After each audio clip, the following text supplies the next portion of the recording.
If Black Lives Matter, if Black Lives Matter, then why are our hearts being shattered as our ashes are being scattered into the winds of injustice? It's messed up we live in a society where you're really guilty until proven innocent. With no evidence, even evidence, somehow we're still prime suspect. The system is backwards and broken. And I'm not joking or jiving when I say simply for riding with an improper signal can give off a signal for a cop to hold you for an hour-long traffic stop. Enough was enough when I saw my sister body slammed in handcuffs and placed under arrest. And yes, I can attest with Sandra Bland's family that was such an unnecessary tragedy. But you see, when in broad daylight for a broken taillight, a brother named Walter Scott can be shot in the back on video with evidence planted, should finally show what we perceived as straight is actually slanted. Cricket as a politician.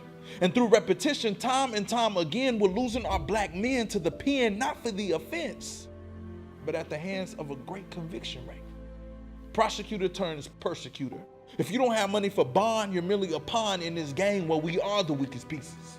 You see, Black Lives Matter and start tiptoeing on that fine line around the time to introduce court fines and minimum sentencing guidelines.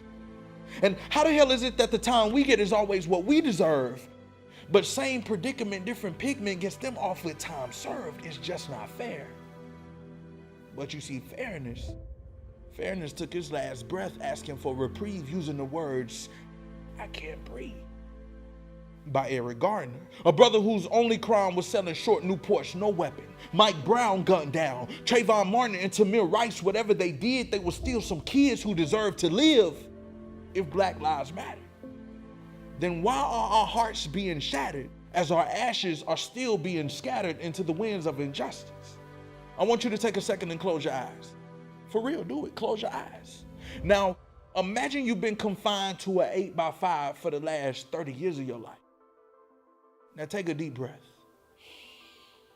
What if I told you your sentence was death for a crime you did not do? Look up the story, it's really true. See, right here in Alabama, Anthony Ray Hinton could have been any one of you. And that's as real as the man's misappeal for not copping to a plea deal. If Black Lives Matter. If Black Lives Mattered, then Laquan McDonald wouldn't have received one less bullet in his body than he did the number of candles on his last birthday cake. And as we lay in the wake of the Flint water tragedies, these modern day catastrophes from Freddie Gray back to the Genesis, it literally makes me sick to my stomach to feel I even need to pen this. But let me ask you a question. If Black Lives Matter, then why are our hearts still being shattered as our ashes are still being scattered into the winds of injustice? And that's that piece. JP the Poet.